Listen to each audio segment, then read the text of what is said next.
Hello, welcome to our home podcast. My name's Jessie. And I'm Lindsay. And today we'll be talking about being seen by the one that really matters. And I'll be asking Lindsay some questions today. So why do you feel like this subject is important to you? Or important in general?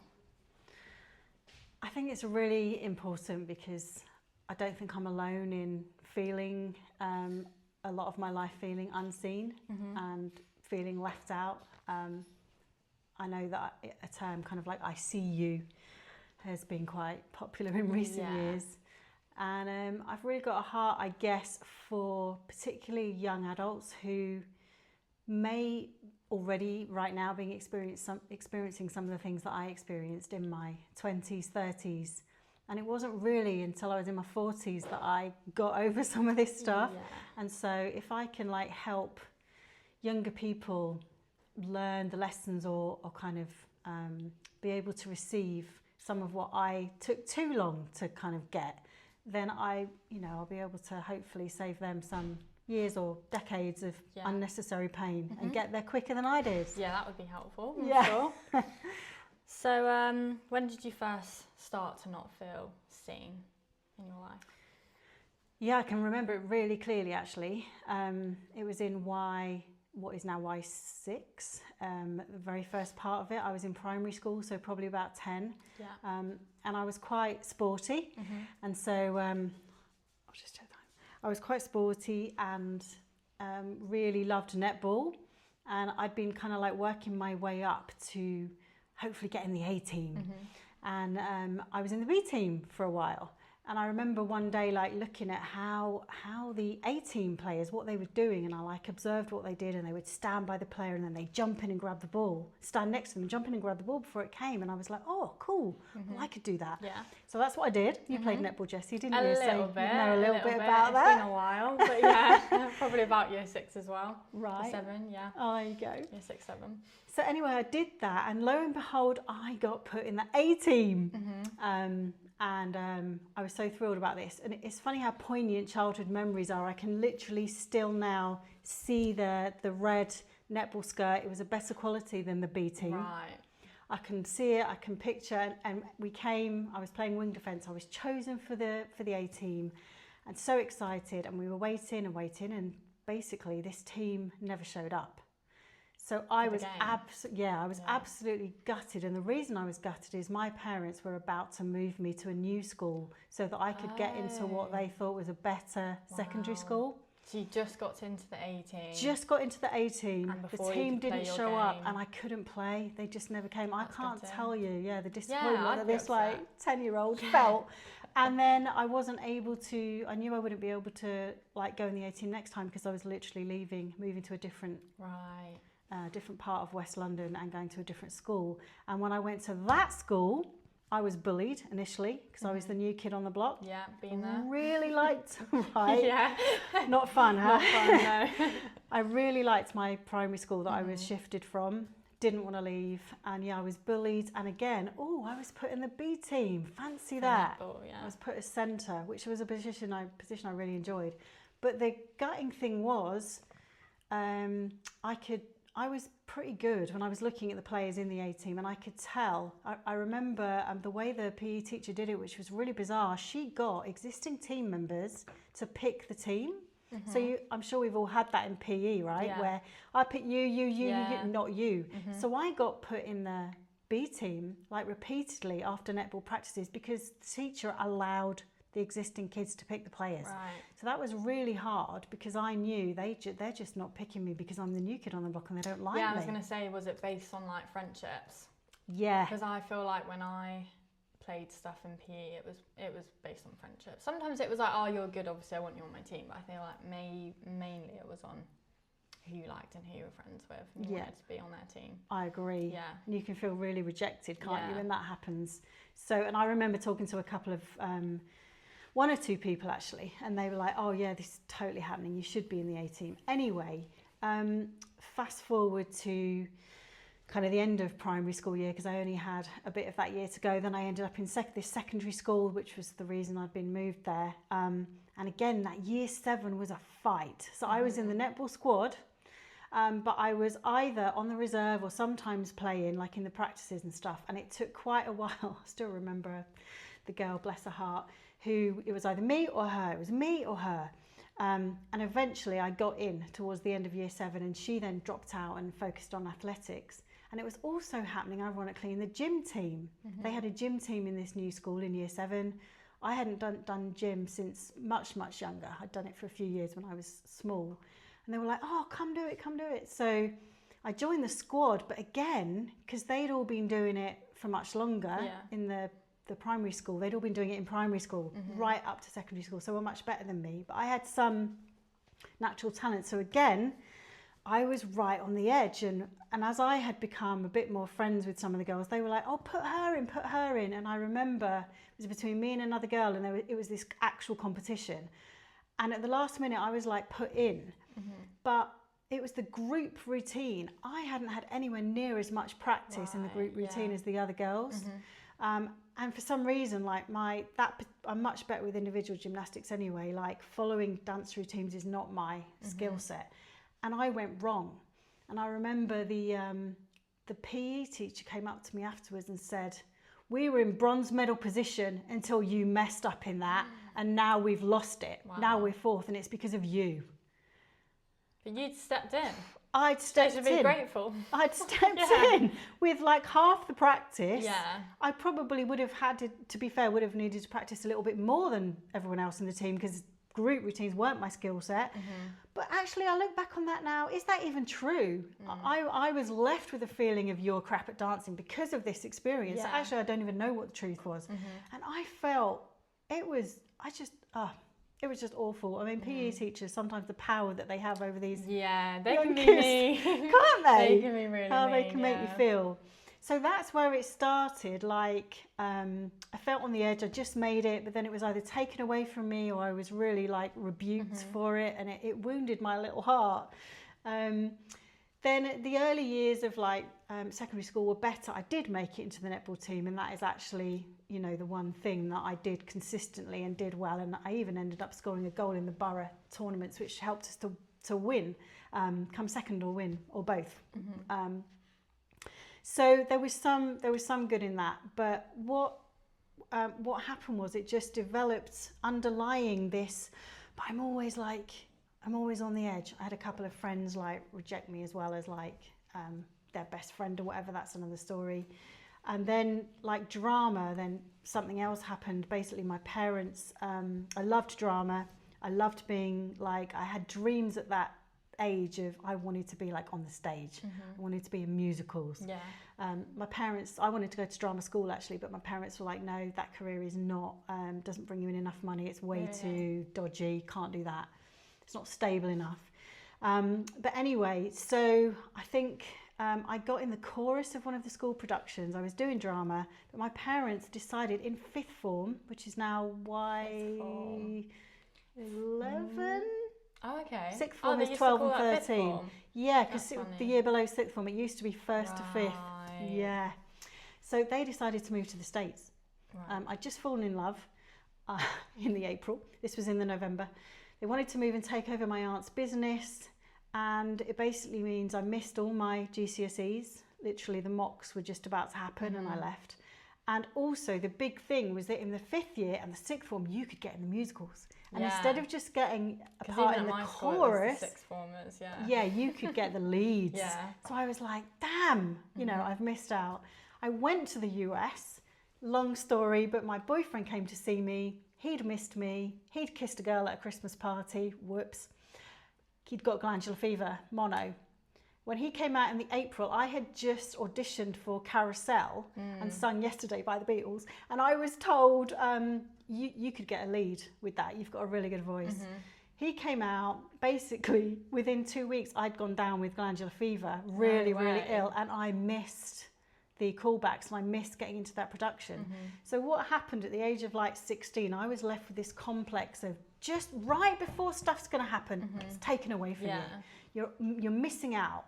And like with the netball thing, just a feeling like I've got a lot to offer. I've got talent. I've got sporting ability. I can do this, but it's not being seen, or it's not fair because the teacher is like, you know, like the PE teacher, she wasn't giving me a fair shot. So I developed this complex of being unseen and being left out. Yeah. And that became like a self-fulfilling prophecy. It did. It became a self-fulfilling prophecy because every time something like this happened, it was like yet another example of see. And it's weird because my dad had said to me, Linz, you know, you can achieve anything you want. So it was this weird thing. Some people, I think, like chatting to you, don't really have that internal self-belief. Yeah. And they need a lot of encouragement to just believe in themselves. Yeah. I believed in myself because that had been imparted to me, but I didn't think anyone else did, or that very many people did, or that the people that mattered, that the people in authority, the teachers and the people with the power didn't. Like pushing for you. Yeah, exactly. So so you had that throughout your life, becoming like a self-fulfilling prophecy. Yeah. Did you feel like anything changed when you became a Christian? Did you still feel like, or felt unseen? Yeah. Or anything like that? I'd say yes and no. It was a process. Because you became a Christian at 18? Somewhere 17, around 18? there, 17, 18, yeah. I'm not even exactly sure which, but one of the two. Yeah.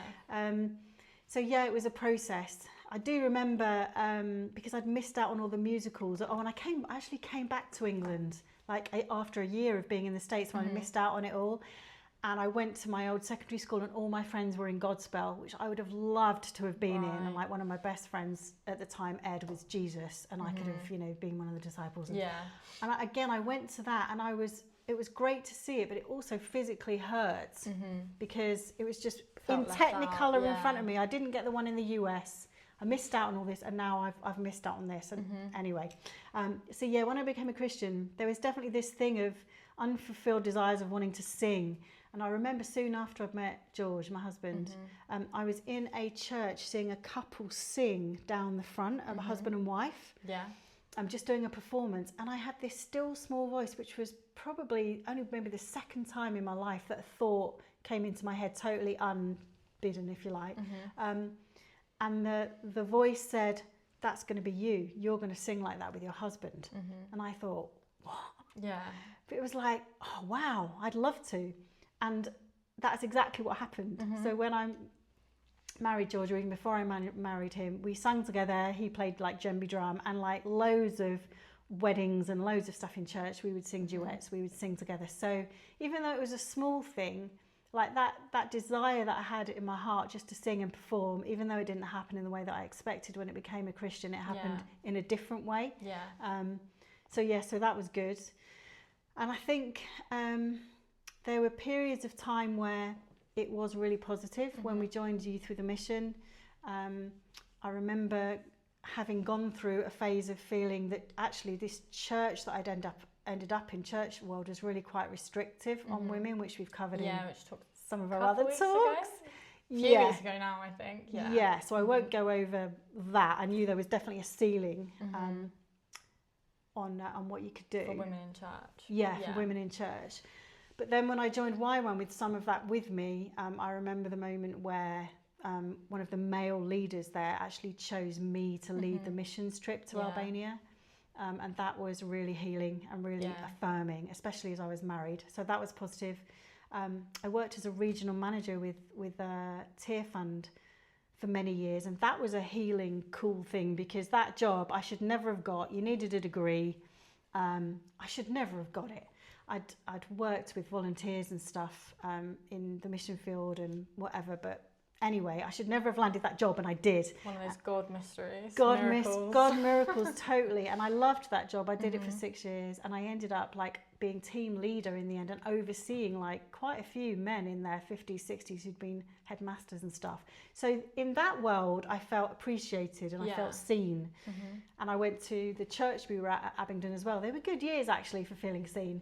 We felt really appreciated and valued there. We were running a youth group that grew from like 6 to 35. It was amazing. We were doing alpha courses in Costa Coffee. So that was really, really great.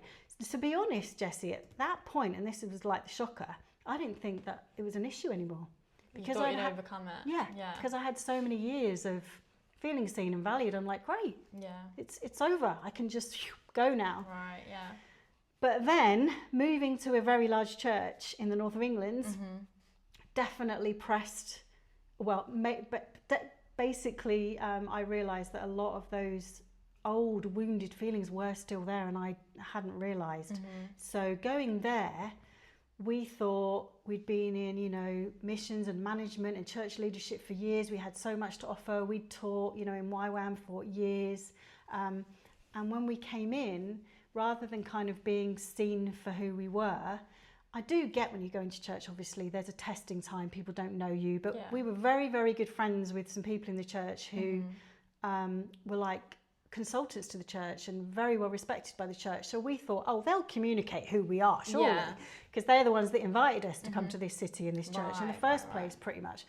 And I don't know what went on there. We were expecting, So on one level, it was great in that we were invited by one of the leaders who then left, but the leader at the time invited us to go and work with the student ministry and whatever. So that was good. And I'd say the lower level leaders did recognise who George and I were and what we had to offer. But the upper level leaders, the senior leadership team, already had their people that they'd mentored and that they loved and that they thought were great. And so whilst I'm sure they were happy that we came to our church and saw some value, I definitely felt very unseen. And I remember it was about like 18 months in, the leader of the like young adult training course caught me in the coffee area and something came up and she was like, oh, what, you can teach, can you? You've taught young, you know. Really? Yeah. After 18 months of being there? It was something like that. Yeah, it was a long time. Had you been teaching there at all? No, I mean the first year I was doing admin and we were leading like a community, kind of like at a small group level. So not like teaching groups, not like sermons, not like all that stuff, which we'd done a lot of. And she was really surprised that we'd taught on Schools of Biblical Studies whole books of the Bible for years. And we just thought, wow. Because you're not the sort of person, when you go into a church, you're not the sort of person to blow your own trumpet and go, hey, look at us, look what we've done. You expect people to ask you questions, to get to know who are these people that have come in the church, what are their gifts, what are their skills, what could they do? Team and like help the church, Exactly, and it was very set. So like I said, the lower levels used us for their needs, but we were not like seen. Anyway, because I had come feeling like this wasn't an issue and was expecting, we were moving to one of the biggest churches in the country and had a sense that now we were going to fly. And that was the impression that we got from our friends, that you'll be really used and needed there. Didn't happen. Anything but. And you're 18 months in and then having that conversation, and the rest, really. So that was really tough. And I think what I really want to, the bit that's really encouraging to like say is how God meets you in a time like that and how he shows you how he's working in your life. So I wrote a note of it here actually. At that time, the student group that we were leading, sometimes we'd have a time where you'd sit someone in the middle and say, let's pray and see if God wants to say anything encouraging to you. And we'd all do that for everyone in the group. Have you ever had that, like the hotspot where you're put in the middle? I would have hated that. I'm thinking that's awful. Oh, bless you. Well, unless I really knew them. If I knew them a lot. But no, I've never had that. Yeah, we did know each other. Right, that wouldn't be too bad. It was a community that we met like every week. Oh, okay, that's not too bad then. People had shared about their lives and all that stuff. But yeah, you wouldn't have been forced to. Anyone who wanted to go in the middle. And so we all did that. And we like asked, well, if you have a word of encouragement or whatever, to either write it down. Actually, this particular one was writing it down. And I remember one of the students had one for me. And because I was feeling all this at the time and not understanding why we'd come to this church, things hadn't opened up as we expected. And she said to me, she'd written down, Lindsay, I see that you are in a crowd of people and Jesus is at the front of the crowd. She knew nothing about this, by the way, because these were all like 21-year-olds. I wasn't going to share that with them. And you were grappling with it yourself. I was grappling with it myself. And she said, and what I can see that Jesus is looking over the whole crowd. He's looking right at you and he's saying, I see you. I am not overlooking you. I see you. And I was like, got goosebumps. Flip. And what I love about that is she was just an ordinary student who just prayed a simple prayer. God, if you got something that I can bless this lady with. I mean, there is absolutely no way, you know, no one knew that except for George. So that was one of the first times where I was like, oh God, thank you that even, oh, that was it. I will never overlook you was the closing phrase on that bit of paper. I will never overlook you. And it was just like, it brought healing to my heart, because I'm like, God sees me. Other people may not, but he God does. Yeah. And then George, George and I had been wrestling with this, but I cared about it much more than George because of my own, obviously where I'd come from. And he had a picture for me. I don't know if it was before or after this one, but it was a picture of a monk sitting in a room, turning over the next page of a book, and the room was dark. And as he turned over the page, the room began to light up. But then George noticed that the light was not coming from the room. The light was coming from my heart. And it was getting brighter and brighter and brighter and brighter until the whole room was filled with light. And he turned over this page and he said, I don't really know what this means. And I didn't know what this meant either. But again, as I looked back on that time, I realized that what I had to learn was I couldn't look to external opportunities, recognition, approval in order to feel good about myself. I had to find a way that my security, my identity would come completely from how God saw me, and that I knew that so deeply that I wouldn't be affected by what others were saying. And there was a great phrase at that time that I really, really took to heart, was your internal reality defines your external reality and not the other way around. Like the self-fulfilling prophecy, that if you believe you're not seen, then you won't be not seen. Exactly. But if you know that you are seen and that God loves you and he will never overlook you, and to trust him, then you just feel at peace about yourself, and that glow came from within, not from anyone else giving me that glow. So that was one. And then two other things which I think were really wise, which I want to pass on. I was sitting with the person I was working for at the time and was telling him, so I confided in him about how I was feeling. And he said, Linz, no matter what team you're in, there's always going to be an A team above you. He said, you've got a B team complex, and you need to know that as far as God's concerned, you are always in his A team. And no matter where you are, there'll always be someone that's more favoured or better off, or that you would consider in an A team. And he basically challenged me to say, you've got to sort out that thinking in your head. So the grass is always greener complex, isn't it? And not expect the change to come from anyone else but you, and kind of doing that internal work, really. So that was a real piece of wisdom. You've had a B team complex all your life. You need to get rid of that. And then the other really encouraging thing were there were these amazing. They are prophets. Like, there's the gift of prophecy, but there are some people that actually, I believe, in this day hold kind of more of an office of prophet to the body of Christ, and they have a real gift of accurately hearing God. It was Ivan and Isabel Allen, and they had come to the church. Ivan has actually passed away now, but he also prophesied over me. It's literally like crazy. They give a word, then they say, come up the front, and there can be hundreds of people, and they just tell you what they believe the Father, the Holy Spirit is saying to you, one after another. Really? Yeah, wow. It's mad. I'd never seen anything like it. Yeah, because I've gone to places where you get called forward if it's for you. Yeah. But then this was anyone who wants to come up. No, this was come to the conference. Oh, so it wasn't like I have this picture and you go forward and then No, it was like you can all come up and we'll pray over That's you, crazy. what we believe the Father's saying to you. That's why really these cool. conferences are so popular, because often you can feel with prophetic God. words you miss out. These three people got this amazing Yeah, word. What's God saying to me? Yeah, or you're sat at church like, God, are you going to speak to me?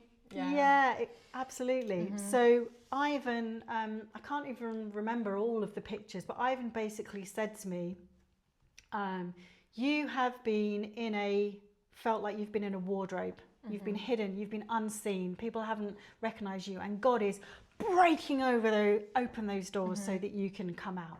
I can see a bucket of water, and you're like that bucket of water, and God is kicking over that bucket, and you're spreading out everywhere, and all that you've got to offer is coming out. And there was another picture which was exactly saying the same thing, and I was like... And was this like all during like a similar time, like all those All pictures, this like is the all when the the girl same said, George period said, of initial 2 or 3 years where I was really struggling yeah. with why exactly have we come here, God? What are we doing here? Because what we gave up, you know, the community that we left and everything was amazing. And that's another comment. We were doing missional community there, looking to this big successful church who seemed to be doing it all bigger and better. And we went there and heard about it all, and it was, you know, really good, don't get me wrong, but we were like, oh, we've just done all that. We've just grown a community from nothing and pioneered the first Alpha in Costa Coffee and seen people come to know Jesus and have lives transformed. And we've actually left all that thinking that we need everything that's over here in order to do it. And that was another lesson. Grass is greener, bigger and better over there. Not necessarily. We had done it. The Holy Spirit had taught us how to do that stuff already in a very small church, a very small denominational church who weren't into any of that at all. But anyway, that's aside. So that was another moment where it was a bit of a mix. I was so like blessed and encouraged again to see God saying, I've seen you and a time is coming where the doors are opening. But at the same time, some other people were getting these mega prophecies about, you are called to the nations and you're going to go and do this and all these amazing things. So it was a touch of, great, I'm glad this is coming, God, but when exactly? Because it feels like it's been a few years already. So anyway, he likes to keep you on your toes. Likes to keep us on our toes. It's his timing, not ours, isn't it? Yeah. I thought I'd maybe taken a long time to answer that, which is why I'd shut up. No, it was good. So you kind of answered this, but was there anything else you wanted to touch on about what you sense God was saying about that, or do you feel like you covered that? Oh yeah, I did kind of lead into that's that, right. didn't I? Yeah, I think God was just, again, telling me in like 4 different ways, just to make sure I got it. You are seen. Well, sometimes just we be patient. Sometimes we need a little bit more encouragement, don't we? Especially when you've had a lifetime of feeling the opposite. Yeah, it can take a while to like unlearn those things. Yeah, no, I agree. And I feel like I didn't really like struggle with that completely, but I went to Hillsong, and in that big church, I was there for like a year or so, maybe even 18 months, and I didn't feel seen there as well, in a different way, but it's like, God, do you see me? Does anyone see me? Yes. So I feel like a lot of people lost in the crowd, like struggle with it to different degrees when you're younger, especially because I was like 14, 15. Yes. So I feel like you're very impressionable to that stuff as well. The only thing I would say, actually, just adding, now you have asked me that, is when I talked to some people about it at the time, like after the fact, a couple of people said, oh, well, you know, you just weren't ready for God to use you in leadership. People there, when I said, look, guys, you're not maybe brilliant at recognising people that God sends you. You kind of maybe could do that better. I got a bit of, well, no, actually, you know, you clearly weren't ready because of your insecurities. And that's the only thing I would say is I don't believe that is what God was saying. That I'm sure there was a degree of that. Yeah, absolutely. But there are a lot of insecure leaders who are used by God's grace.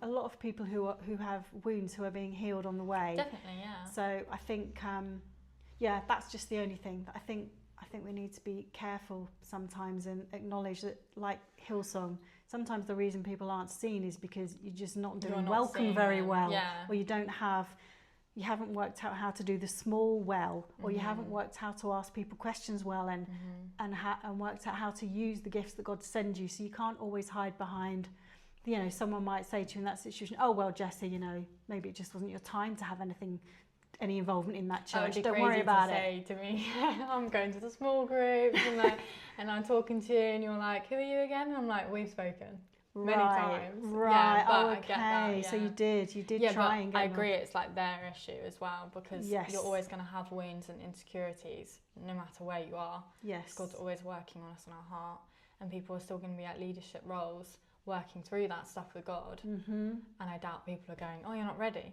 because they're already at that point. Yeah. If that makes sense. Yeah. So it's not cool to hide behind it, is it? No, instead of acknowledging where maybe you could have done it better. Yeah. Or just be like, oh, I'm sorry you felt that way, that wasn't our intention. Yeah. But ultimately, I do agree, it is God who promotes. You know, it's God who makes opportunities for you. So he definitely, what I will say, he definitely was teaching me a lot in the waiting. Yeah. And, I started off being a bit like a petulant child and then came to a place of peace. Yeah. Yeah. Yeah. So along with what you sensed God was saying when you felt unseen and overlooked, was there anything specific, like from scripture or anything like that helped you in that time? Yeah, definitely. I took a lot of inspiration and encouragement from like the story of David, who didn't like try and make himself king, or he had prophesied and promised that he would be king one day, but he didn't try and make it happen when he had the opportunity to. So I took a lot of encouragement from that this was a time of waiting and preparation, and for whatever reason that was just not being opened up to me. And Joseph also, like, in prison for all those years, he had having a long waiting period. About his destiny, which he had to wait a long time for. And then the other thing would be Psalm 62, which God's spoken to me a few times in my life. I wrote a song about it once. My soul finds rest in God alone. So that just again related to the whole identity thing and where you get your security from. So yeah, those three mainly. So when did you get to the point of not feeling that way? Of not feeling seen? Yeah. Or feeling seen with God? Yeah. That was actually all God. It wasn't because a greater opportunity was given to me. So it was before I ever got to the senior leadership team. There were some hierarchies in the church, which, as a kind of someone who was actually training for Baptist ministry at the time, which is very collaborative, was also kind of a bit of something to get your head around. But it was basically allowing these things to really get from my head to my heart, and actively choosing to forgive and bless, because there are people with power in church, and some of those people with power would, there were some times where it would come back to me that someone had not put me on the preaching rota or whatever because I was watching too much football with Jordan and wasn't committed, or whatever it might be. You kind of hear things not necessarily all true, and some of it can be the way you perceive things. I'm not putting the blame on everybody else, but in those situations where you feel hurt, I know there was a time actually where I was told I couldn't be in the worship team in the young adult gathering because my face was like too old. Really? Yeah, really. Oh my goodness. Yeah. That's crazy. And I was leading young adults, like in small groups and in the community in the evening gathering, but I was told no. And I was a worship leader, by the way. I'd been doing it in my previous church. To say that as a Christian, like, imagine Jesus saying that. Jesus would never say that to you. That's crazy. Exactly. It's not kingdom. But they wanted a certain look for young students and adults coming, a young trendy band. And that's what I was told. And when I went to challenge it, I was actually told by a senior person that they agreed with that.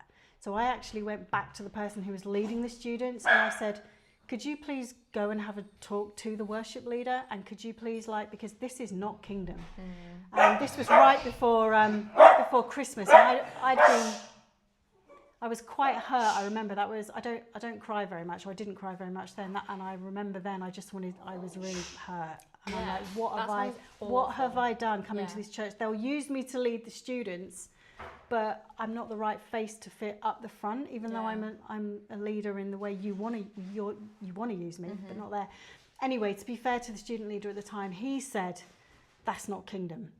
And so he went, I actually went and tried to speak to the worship leader myself directly, by the way, first, and it didn't work. That did not go well.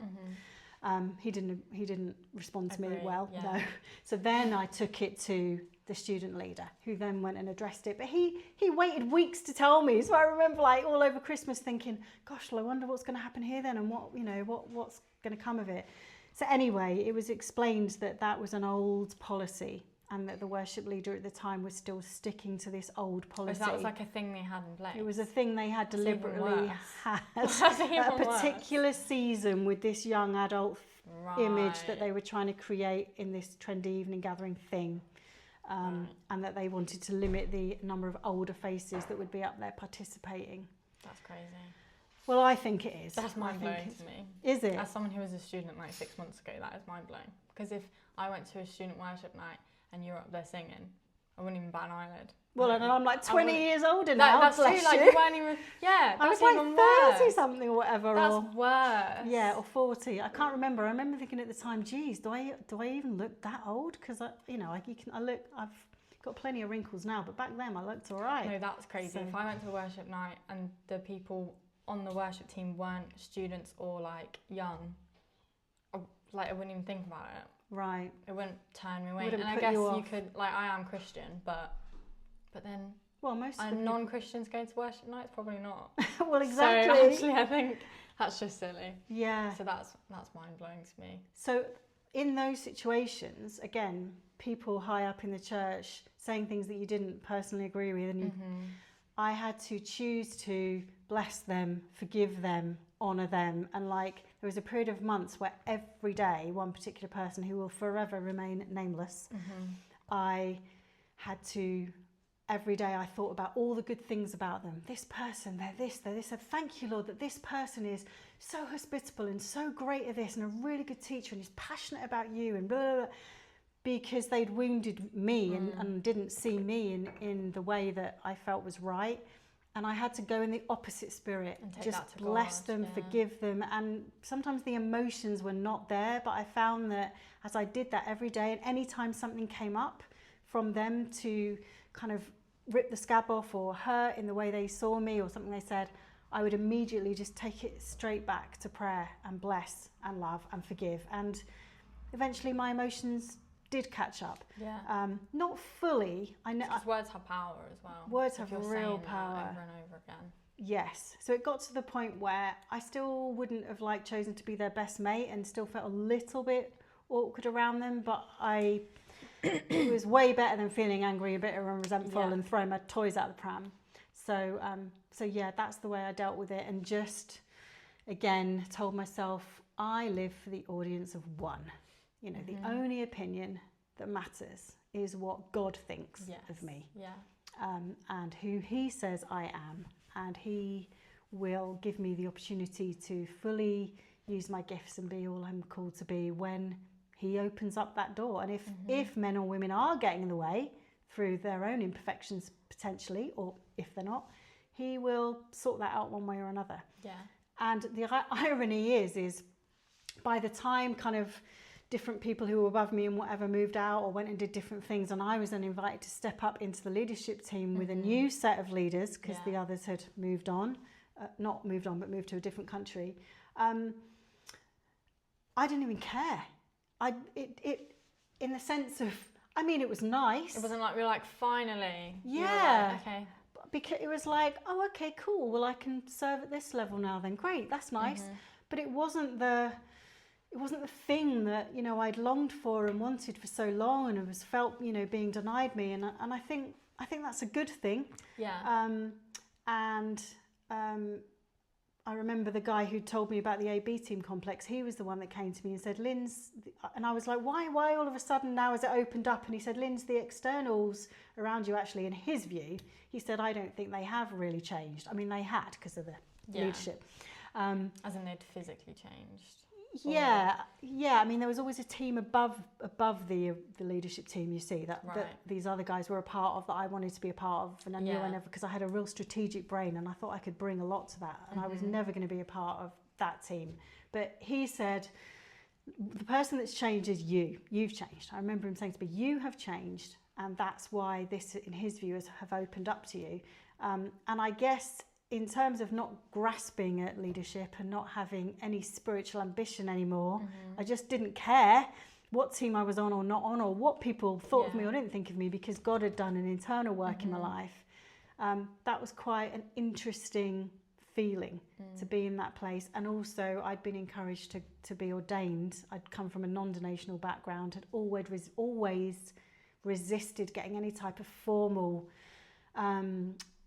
qualification, because I believed in the priesthood of all believers, and it went against my theology to have people exalted and official priests or leaders. But anyway, I had done that, and the same thing happened as I was doing that. In fact, even I didn't care. Titles and positions and whatever didn't mean anything to me. So that's when I knew that God had really done a work.